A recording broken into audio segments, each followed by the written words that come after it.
Hey listeners, it's Tim here. Just a quick note to invite you to join us live in Sydney for our in-person 2-day TopMusic Live conference over the 15th and 16th of April 2026.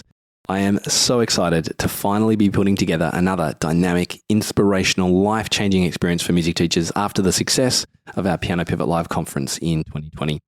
You'll enjoy thought-provoking keynotes, live teaching demonstrations, interactive workshops, fun, movement, roundtable masterminds, and our famous implementation sessions to make sure everyone gets the most from their investment. Early bird ticket pricing is now available and it includes all catering. Head over to topmusiclive.com for all the details. Prices increase really soon. I can't wait to see you there. And I thought we should probably start with, maybe this is a bit of a dumb question, Selena, but should we just clarify what we mean by neurodiverse versus neurotypical? Yeah, not a dumb question at all. So neurodiversity is the range of differences in the way that the brain works. And that's kind of the idea of neurodiversity. And then there's the neurodiversity movement, which is a kind of loose movement that says that there is variation in brain function throughout humanity, and that variation is normal. You're listening to the Topcast, the original podcast for growth-minded instrumental music and voice teachers since 2015, with your host, Tim Topham. Our mission at Top Music is to empower instrumental music and voice teachers to find and nurture their innate creativity so that they can teach lessons that are innovative, integrated, and inspiring, and that will have a positive, lifelong impact on their students. Join us each week as we interview teachers and creators from around the world and unpack fun and exciting ideas to maximize your teaching and studio business success. Hello everybody, it's Tim here. Welcome back to the Topcast. I hope you enjoyed our little special announcement from last week. I've got lots more to say about our exciting event coming up in April. Can't wait to see many of you there. In fact, we were just having a power hour with some of our Top Music Pro members this morning as I'm recording this actually. And it was so great to see so many of our members are going to be trying to get over to Sydney for that event. I can't wait to see you. If you would like some more information about that, topmusiclive.com, of course, is where to go.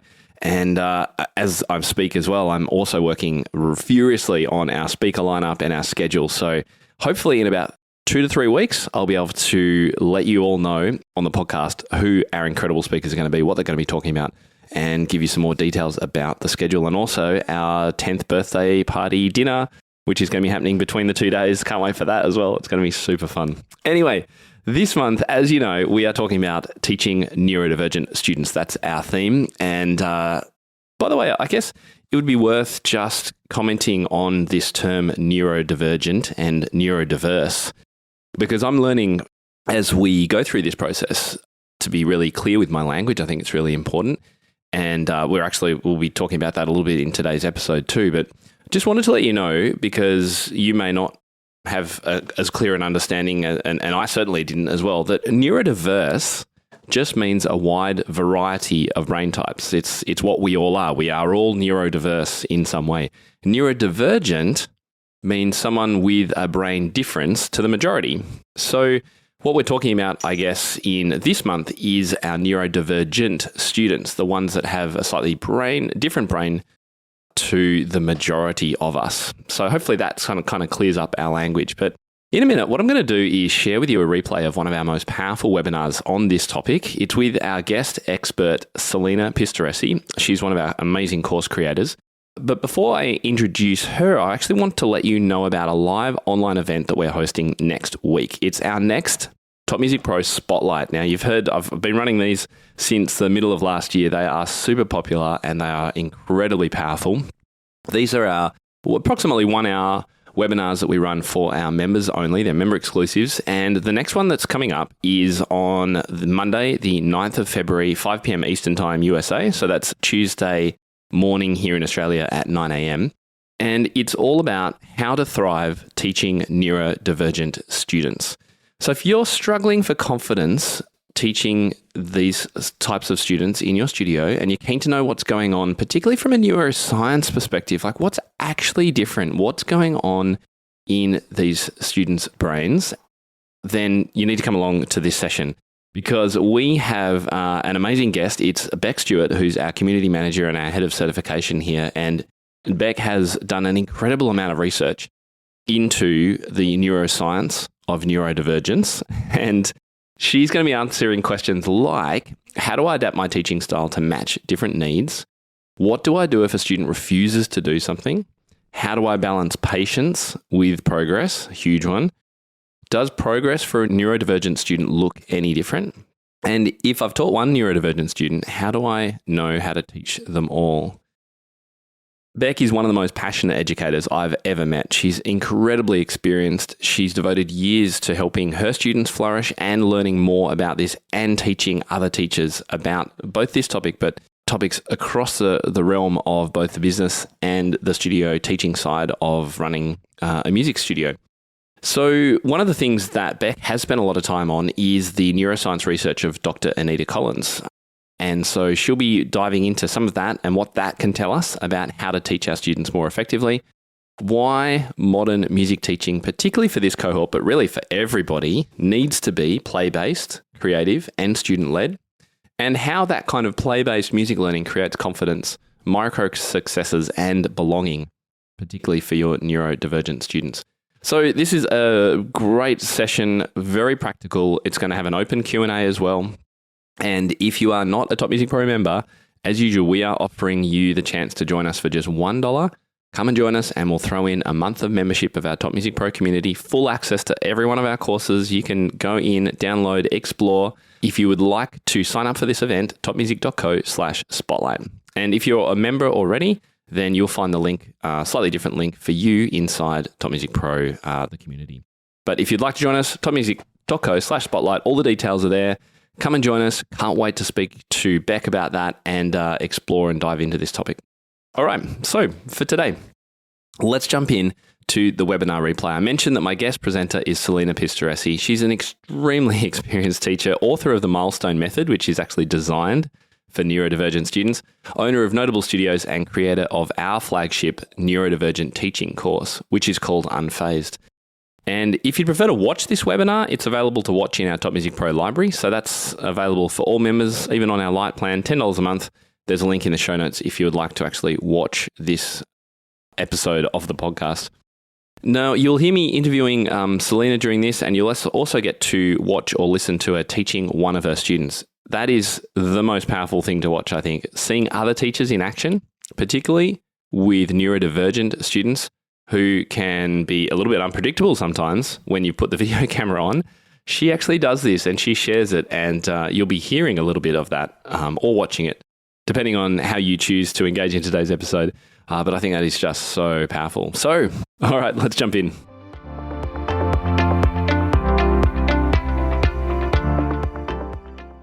So I thought we should probably start with, maybe this is a bit of a dumb question, Selena, but should we just clarify what we mean by neurodiverse versus neurotypical? Yeah, not a dumb question at all. So neurodiversity is the range of differences in the way that the brain works. And that's kind of the idea of neurodiversity. And then there's the neurodiversity movement, which is a kind of loose movement that says that there is variation in brain function throughout humanity, and that variation is normal. And so some conditions that are classified as mental disorders, maybe, or like diseases, are not necessarily that, but they are differences and maybe disabilities, but they're not necessarily pathological. And so you might hear neurodivergent, which would describe somebody who is not neurotypical, which is kind of different than the normal. But that's funny because there isn't really a normal. But yeah. And I don't know, give us a wave if you feel this, but it feels like more and more students are presenting with atypical and different kind of things in lessons these days. Our role is challenging enough, but now it's got these extra levels of challenge, which I hope that we can give some clarification around, I guess, today. And I notice, like, the language of this, we just got to talk about language for a second, because I don't want to put my foot in it. I'm sure teachers are thinking the same thing. We're not using the term special needs anymore.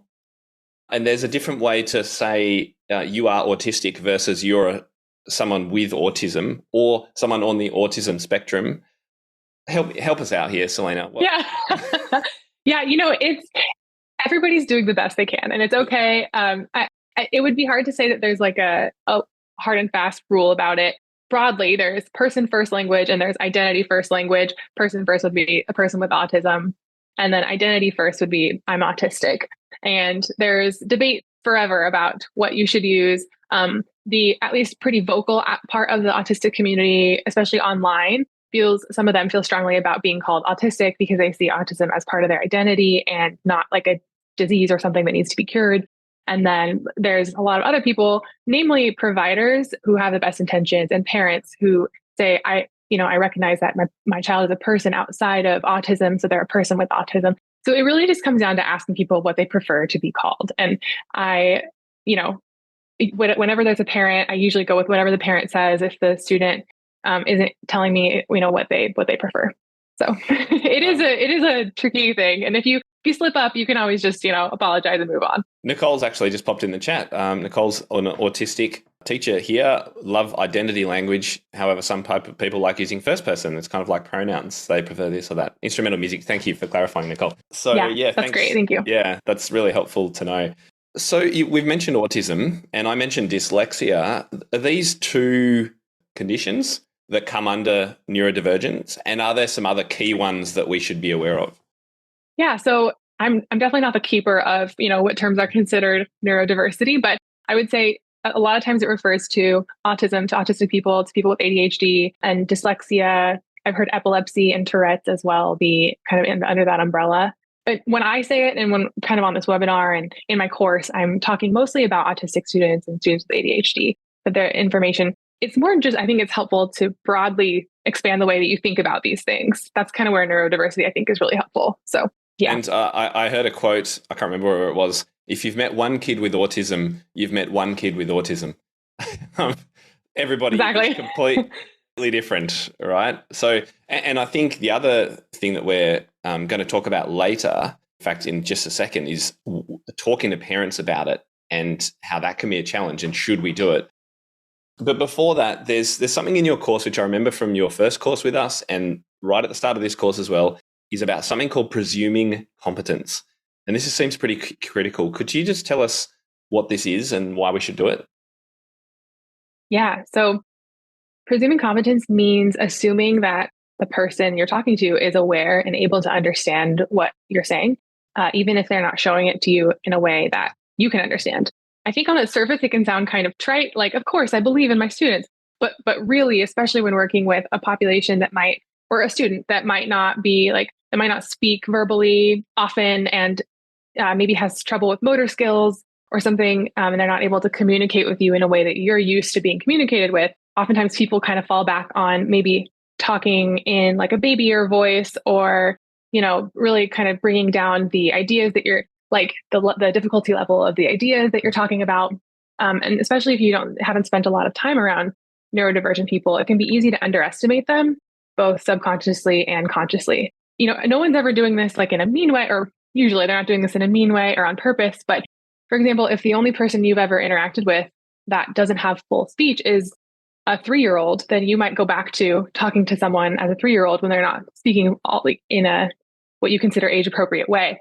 So it's kind of a way of training your mind to interact with people in really an age appropriate way, in a way that's like keeping the content appropriate as well. Mm. In fact, there was a question that came up before the start of the webinar, which you may have kind of answered, which asked, how do I get over the feeling that I'm being condescending or patronizing? Does that mean that perhaps that teacher needs to reconsider how if they're feeling like they're condescending, they probably are, and maybe that shouldn't be what's happening? Yeah, I mean, I'm so glad that teacher is even asking that question and that they're thinking about that.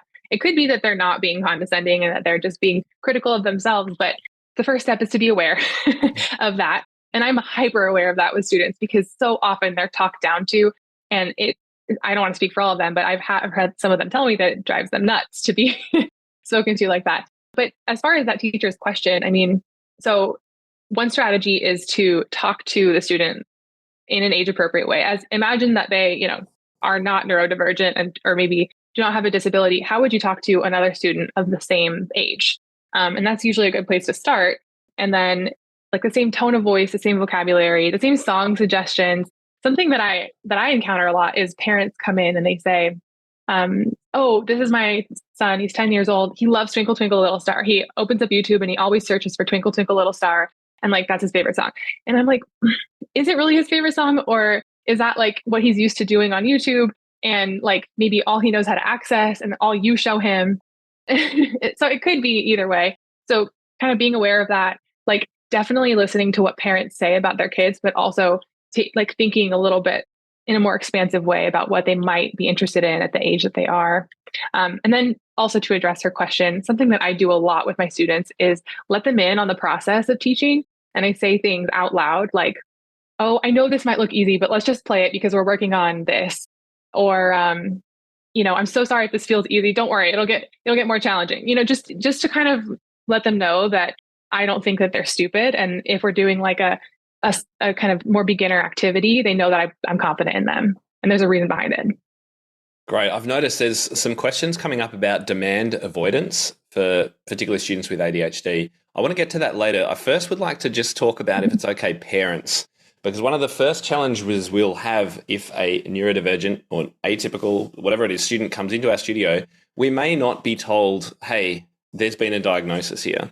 We may be the first people who go, something going on here. So why, I've got a few questions. Why don't parents always mention this? And should you be saying, hey, I reckon your kid's got autism? I don't think so. I don't think we want to do that, obviously. I see heads shaking, like, no. Yeah, I'm being a bit facetious here, but how do we work with this? Yes. So parents might not mention it because they might not know. I spend all my time thinking about this stuff, so I tend to it's at the forefront of my mind, but that's not how all parents are. So they might not know, they might know, but they feel some sense of shame about it, even though there's nothing to be ashamed of, or they might feel like it's not relevant to the teaching, even though I think it might be sometimes. There could be lots of reasons. I'm not exactly sure what every parent's reason is. But then what was your other question? Sorry, the next question. Why don't they mention it? And yep. And what should we say if we sense something? I mean, unless you're like a trained professional in that regard, who's trained to recognize, who's trained to evaluate students, I wouldn't mention something like that in the context of a piano lesson. What you could do is ask the parent if the student has any support needs that you should be aware of, or if you notice something like, hey, I noticed that the student has seems to have trouble isolating these fingers or something. Then you could open a conversation that way and keep it focused on what you're seeing in front of you instead of what is the diagnosis. And something that I like to remind teachers is that even if you do have a diagnosis, it doesn't necessarily help you in your teaching. Whenever a parent comes to me and says, my child is autistic, that doesn't tell me anything about the kid. So right, goes back to my comment earlier. You don't know anything about. Yeah, you don't. So it's helpful to ask, one, does your child have any support needs that I should be aware of? And you could give them examples, visual or fine motor or sensory, anxiety, anything like that. And then two, what is your child good at and what do they love to do? And that will help you incorporate what they love and their strengths into the lesson and into the activities instead of approaching the whole thing as a problem that needs to be fixed.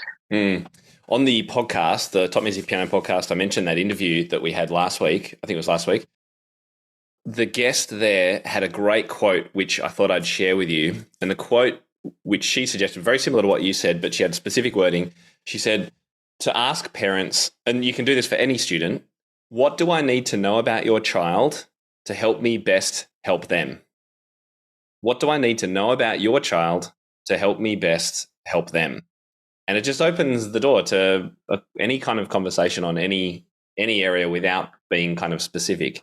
I thought that was a really good question to share. And also that whole looking at what is your child good at? Tell me all the great things, because there's lots of strengths in these kids. So what are some of the strengths that you've witnessed? Well, it totally depends on the student. Anecdotally and in limited research I've read about, I have noticed that a lot of my autistic students, a higher percentage than my non-autistic students, tend to have perfect pitch or a greater sense of pitch. And I'm not sure what the background on that is, but it could be the case. There's some research that has really high estimates. I'm not going to say that all of them do, but that's one strength. Oh man, there's so many. I mean, there's so many of the students tend to be really good at concentrating on something that they're interested in, and that tends to be framed as like hyper focus. Actually, a lot of the disabilities can be flipped on their head as a strength a lot of the time. I mean, not to minimize actual disability that makes one's life harder, but for example, hyper focus. I've had people, mention that word in like a negative light, and I'm like, well, it's actually really awesome that this student can take something that they like and like learn everything about it and focus on it for a long time. Learning to saturation is another one where if a student really, really likes something, they might, I'm not speaking for all autistic people, but they might learn everything there is to be known about it. And that is that's a strength. Yeah. So, my students whose special interest you could say is piano, man, it's been awesome because they just eat it up and they can't get enough and they learn way more about it than I ever will. Thanks. I'm just looking through the chat. There's so many great conversations going on, and I'm going to try and include some of those. Rebecca, why does my mouse keep disappearing? It's the most annoying thing. Says, teach me how to teach you. Rebecca Alderman says in the chat, which I thought was great. And someone asked, what was that question that I said, which was, what do I need to know about your child to help me best help them? Which was that other suggestion that you can use. So we've got strengths. We also do have challenges, obviously. So let's approach some of these things. We had that question before about demand avoidance. Can you tell us what that is and any sort of strategies? Is there a specific question in the chat about that? Or is that what the question was? There was a couple. One I've noted was, how do you deal with demand avoidance for students with ADHD? And there was a couple more. Okay, so I'm not sure if this person seems to be talking about ADHD, and there's also something called pathological demand avoidance, which is kind of a cringy term also. Yeah. Okay, also known as pervasive demand for autonomy, depending on how you decide to frame it, or pervasive desire for autonomy. Yeah, so I'm not sure. I'll talk about PDA for a second. To my knowledge, it's not as recognized in the United States. So if you're a teacher in the US, you might not have heard of this before. In the US, kids tend to be diagnosed more with ODD, oppositional defiant disorder, which isn't really a helpful diagnosis. It just says your child is oppositional, but it doesn't really tell you what you can do about that. But PDA tends to be more recognized in, like, I know in the UK, I'm not sure about Europe and Australia, but so that is a very real kind of, you could say, flavor of autism, or a neurotype that it makes it very difficult for someone to feel like they have any kind of demand put on them.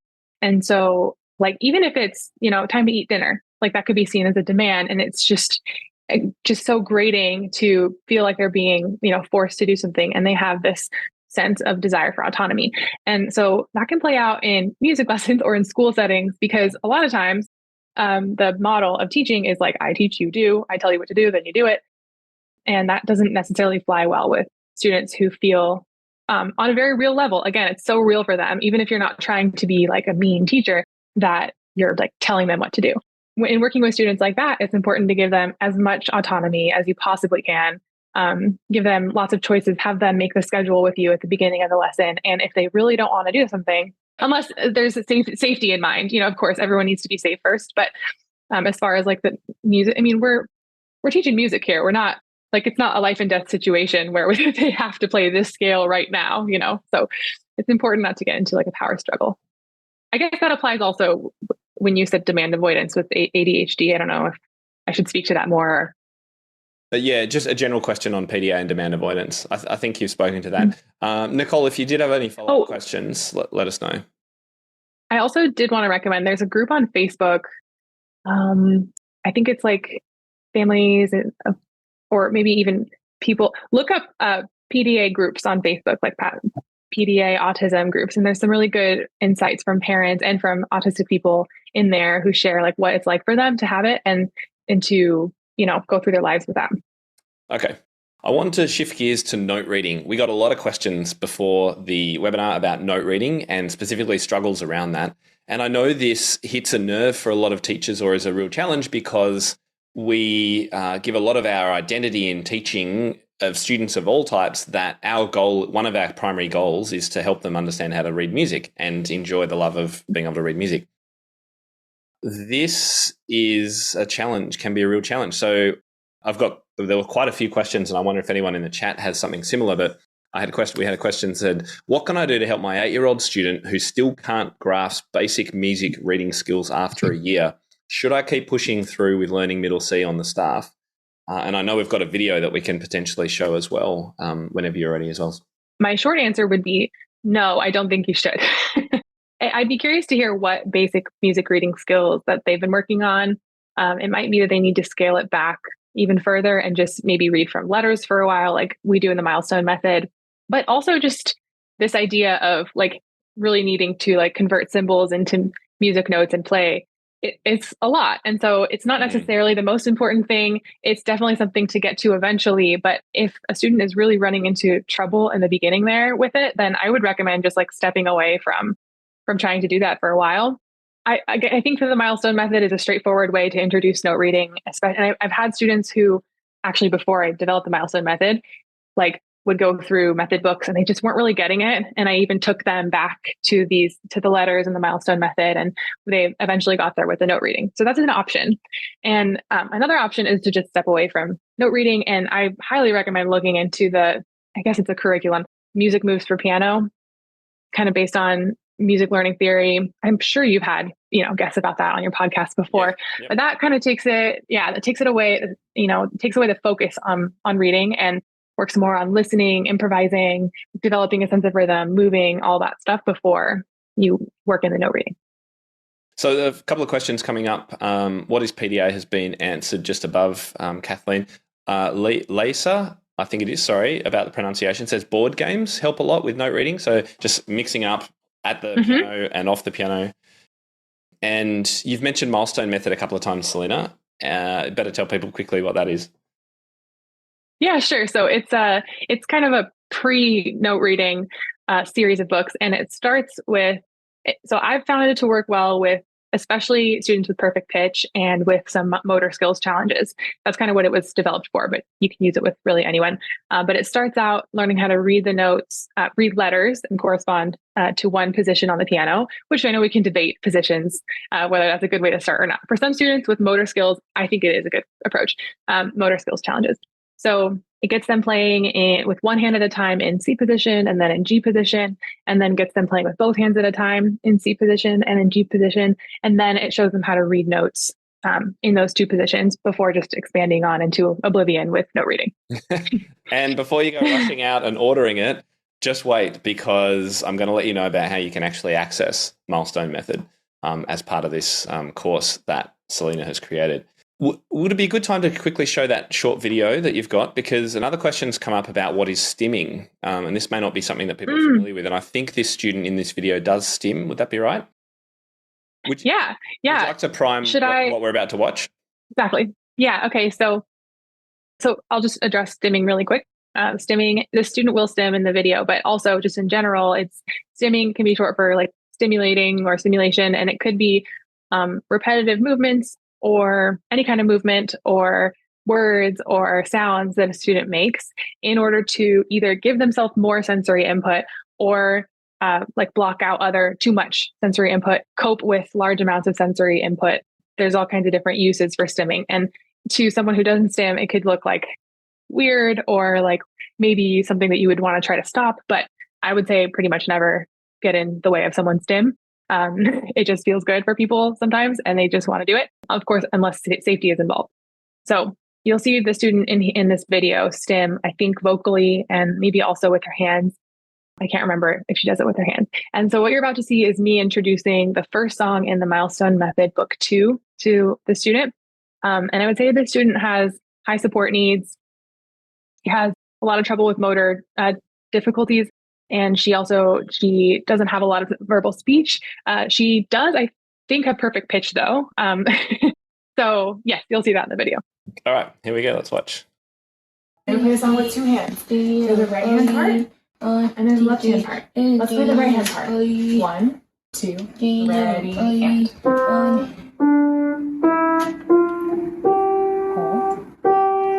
Very nice.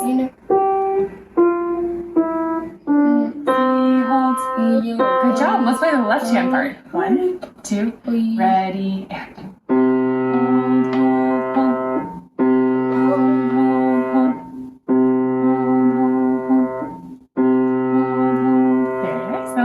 hands together. Every time you have one letter on top of another letter, that means you're going to play them together.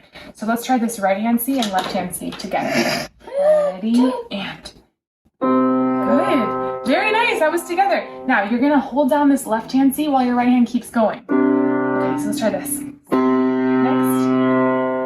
Good, keep going. Good, now look, G and C together. You can do it. Hold. Hold, keep going. Together. Good, let's try it one more time. Next. Together. Hold. Hold, together. Now together. Hold. Nice job! Perfect! Let's cross off the mountain. You are all done with that. I love it. So positive. And I can see that with the stimming, you kind of just let it go and just keep working around it. And with that's really the approach. Mm-hmm. Yeah. And I'll also say that, again, not that stimming is a bad thing, but like, for example, some students stim with their hands, or like something that might kind of, you could say, interfere with playing the piano. I think that if you keep the lesson moving fast enough, a lot of times there aren't really that many opportunities to stim. Again, not that you're trying to stop them from stimming, but like it's good for teachers to be aware, like, okay, I need to keep the pace going so that the student is interested in doing things and has enough things to do. And they don't feel like they need to stim all the time, you know? Yeah, because as soon as you got them into the note reading, the stimming stopped. So, right. Yeah. If you have any questions about that video, please let us know. Oh, there's a question in from Magella. Do you bother with proper hand position? It's a good question. Oh, like as in, like the way that your hand is actually held on the piano. Yes. Yeah. Obviously, she was playing quite flat and things like that. Right. With a student like that, I would not in the beginning, because it's hard enough to just make your fingers move. But I do actually, within the course, I do have kind of a long-term progression of learning how to keep your hand in one place when you play, and like use your arm more, isolate fingers. So I wouldn't start it in the beginning though. No problem. Any other questions? Please put them in the chat and we can come back to them if you'd like. I wanted to move on to parents. We had a lot of questions and I wonder if people in the room are experiencing challenges with getting parents to help and understand kind of what you're trying to do. So questions like, mum doesn't follow through on the practice protocol. If the student plays the assigned piece on a practice sheet one time, regardless of mistakes or anything, she just lets them mark it as done. And look, as a parent of neurotypical children, well, mainly neurotypical children, I mean, it's hard being a parent, right? So I can only imagine when they're trying to look after another two children and cook dinner and there's some practice going on. I mean, this is going to be a real challenge. But any thoughts on the question sort of ends with how much do I push him, the student, if mum isn't willing to do it in her end? Sweet kid, loves to talk to me about music. He just doesn't want to keep trying to improve. It's all about, I got through it, so can we move on to the next piece? Maybe that's a pretty common trait for students in this category. Yes. Yeah, I'll speak to both of those things. So, okay, one of the positives of the pandemic, weirdly, was that it made in my studio, it forced parents who were home with their kids to have to do what I had been asking them to do at lessons, like with their kid on the Zoom lesson. So even though I had explained a million times during the lesson, this is how you do it, loop it, blah, blah, blah. A lot of times parents wouldn't do it at home, probably because it's just hard and their kids really don't, like, they're not lying. The kids, maybe don't listen to their parents as much as they do the teacher during the lesson, things like that. And so I realized that it was really important to have the parents do that with me in a lesson, like while they were there, even like after the pandemic and people started coming back in person. So one recommendation would be, if you're not already doing this, invite the parent in during the lesson to practice with the child right there. And you could say, I'm not trying to put you on the spot or anything, but I think it'd be helpful if you could just, try this, and then I can give you some pointers.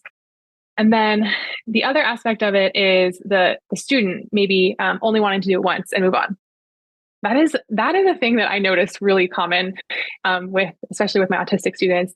I think there's a couple of things at play. One thing could be if the student has perfect pitch, they tend to, some of them, like hear things kind of like as a, or like they play the notes and like check that off in their head. Okay, played it, next, instead of like needing it to sound good. They're like, I played the note.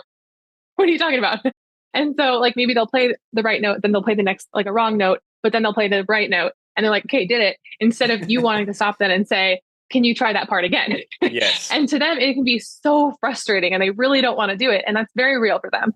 And so like I have one student still who he just doesn't want to repeat anything. And so what we do is like play it once and then we come back to it later or another day. And we just like, it is what it is. In like a more of a beginner stage, especially, like you can prepare lots of pieces that are like of the same level. So they can kind of work on that, get repetition, but not in the same piece. And then my last recommendation would be to, if you can, sit down with the student before they play this song and say, okay, let's make a plan. So like first we'll play it with the right hand and then we'll play it with the left hand and then we'll play it with the hands together. And that will be 3 times. Okay. And then you can draw some boxes and have them check off about like, so they're part of the process, because I think that element of surprise, like they played the song and then suddenly you're asking them to play it again, is so frustrating. So if you warn them in advance, it could help. You know what I'm getting, the vibe I'm getting about this whole challenge of teaching is we have to be kind to ourselves and let ourselves not be perfect teachers and have complete disaster lessons and be okay with that and be kind. I think we're just really like, no, we've got our sort of approach to do and we need to make sure that the recital's ready and bang, bang, bang. And we have to, for these students, just throw all of that out the window completely and just do what we can. That's the feeling I'm getting. Is that a pretty good summary? Yeah. I mean, of course you can have like things that you're aiming for, but yeah, or in another way, maybe kind of just allowing yourself to let go of those expectations, because even if it feels like you're not making progress, you're making progress. The student's making progress. You're building a relationship, which is such a big part of teaching and playing music. And you are like, for that student, all this other stuff that's happening needs to happen first for them to get this skill. So it's okay if you spend a lesson where they didn't get it, or it looks like they didn't get it. They're getting there. Yes. There's been a couple of questions about touching students, the hands-on, because I noticed in the video that you were manipulating their hands. So question about how do you safeguard risks on that? Or what about if a child doesn't want to be touched? Yeah. So if a child doesn't want to be touched, don't touch them.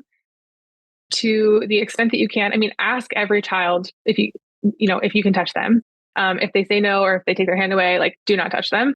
I always have the parent in the room. And if the student doesn't speak verbally, I will still ask them. Sometimes I, ask them to like choose a yes or no if they can, like in written choices. And then if they're not giving me an answer, sometimes I will ask the parent. It kind of depends. It can be sticky when the student doesn't like speak. But if there's any inkling of them not wanting to be touched, don't touch them. But then if they're okay with it, which I do have students who I've told, hey, I think that it would help if I can put my hand underneath your hand to show you this. Is that okay? And they say yes. So if they're okay with it, I do recommend hand under hand support, which I talk about in the course, and not necessarily overhand. Like I never push students' fingers down for them, but this underhand kind of helping them like kind of stay in one place, basically, because a lot of students have trouble staying in one place and then moving their fingers. So it's a lot of this. And in the video, it's hard to tell, but I was holding her underneath and then she'd play. It wasn't like me pulling her hand down. Right. And so you can do a lot with your hand underneath, which I talk about in detail in the course. There's some great comments coming up. Carol, thank you for your extended comment. It's not a question. I just want to, for people that are watching, go and have a look at the comments that are coming through. Some great ones there about Carol, about the just using one note in the left hand and some of the things she's done. Michelle talking about some experience there, which is great. So thank you for sharing all of these things. One question that came through from Sue was, and this goes back to right at the start, we were talking about the language we use and what do we say. She said, how do you cope with parents who say their child does not have any additional learning needs when it is obvious their child probably maybe neurodivergent? I think it's important to just stick to what you see in front of you. And, whatever the student is showing you, if they seem to have a challenge with something, with a particular thing, work on that particular thing. And definitely not getting into like a power struggle with the parent about it, or pointing it out otherwise. You can always just name what you see in front of you. I notice that when I ask blah blah blah to do this, they do this. What do you think about that? Sticking to the facts. Great. I hope that helps, Sue. Yeah. My ADHD, from Suzanne this time, my ADHD student won't let me demonstrate. How do you deal with this? Oh, like won't let you play the song first? I assume just kind of pushes your hands out of the way or something like that. Yeah, I mean, if a student doesn't want to hear you play it, then I think that's fine.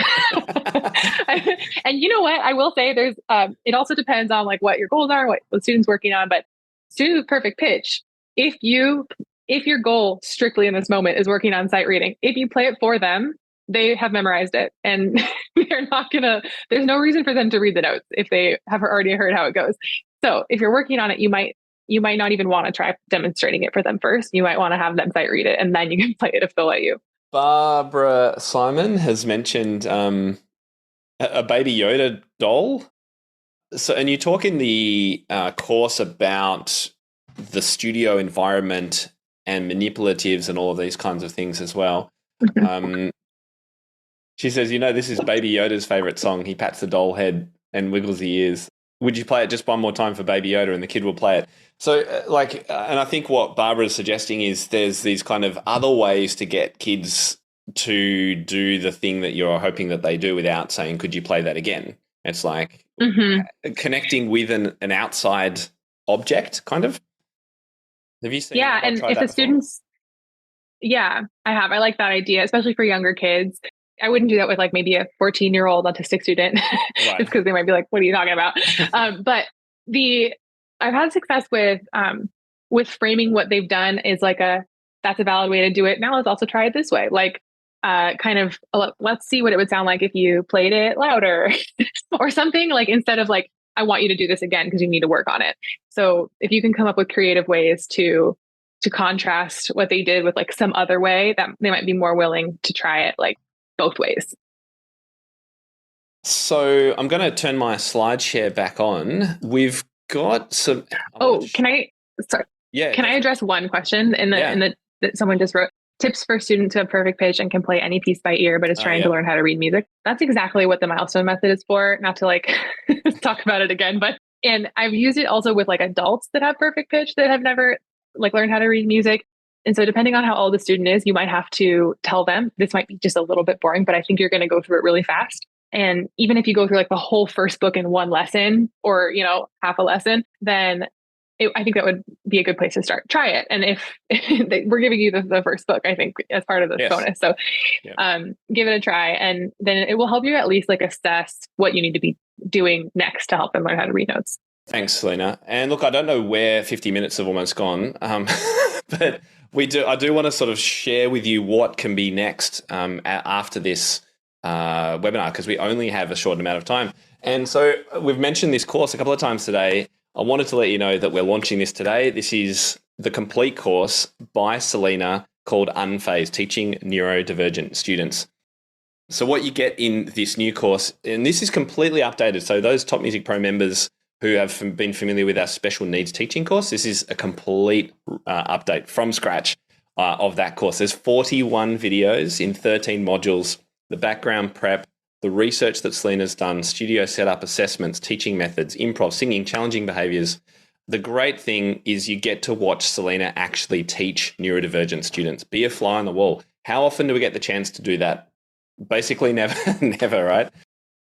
And we also have with this course a method or a roadmap to follow with confidence. And you've seen a tiny little bit of that with that student. And it comes with a 127-page, a crazy workbook to follow along. And one of the pages, someone was asking about research and notes and references to other materials. That is all in there. And, how good would it feel to be able to recognize a student's learning needs right from that first lesson and have an exact roadmap to effectively teach and with confidence and feel like you're doing the right thing? And how good would it feel to know exactly what to say and do with students who are perhaps non-speaking or unreliably verbal or have little control over their bodies. It would just be so good to feel calm and collected, even when behavior becomes a little bit difficult too.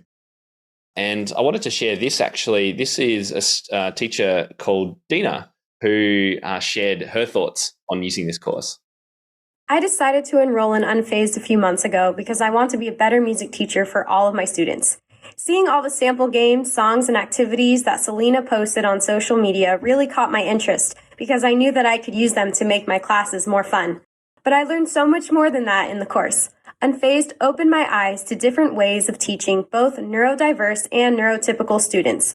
Selena gave us a thorough background in so many techniques on how to approach teaching music to autistic students.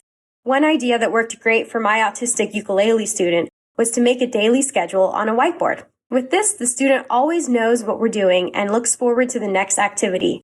I always add a fun music video at the end of the schedule, and he loves completing the other tasks so we can get to it. He also loves crossing out each activity when we finish. He's enjoying the lessons more than ever, and I have Selena to thank for that. She gave us numerous resources and ideas, and I can't wait to use all of them. I teach both private lessons and general music classes, and I would recommend this course to anyone who wants to successfully teach their students music.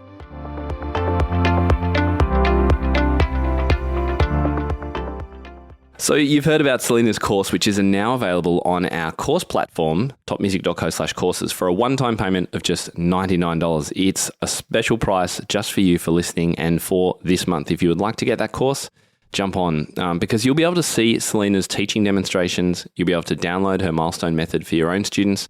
And so I strongly encourage you to explore the course and start implementing it with your students. Not only will you gain confidence, you'll also get amazing validation that some of the struggles you might be facing and the challenges that this teaching can bring are perfectly normal, and you're not the only one having these experiences. So go and grab it now, topmusic.co/courses. And of course, Top Music Pro members can find this course already in your library. Next week on the podcast, we're continuing our theme on neurodivergent teaching. And this time we're going to be focusing on dyslexic students. So if you have any dyslexic students, or you might, or perhaps in the future you do, or we will, then you're going to love next week's episode because we're actually hearing from a teacher who is also dyslexic and has recently achieved her DMA, her doctorate, in helping teachers with this particular topic. So that's next week on the podcast. Until then, I'm Tim Topham, and you've been listening to the Topcast. Can't wait to connect with you again this time next week. Bye, everyone. How do you keep up to date with all the latest trends and research into music education? How do you connect with other teachers around the world and make sure your teaching stays fresh and relevant for students of all ages and stages, both now and into the future?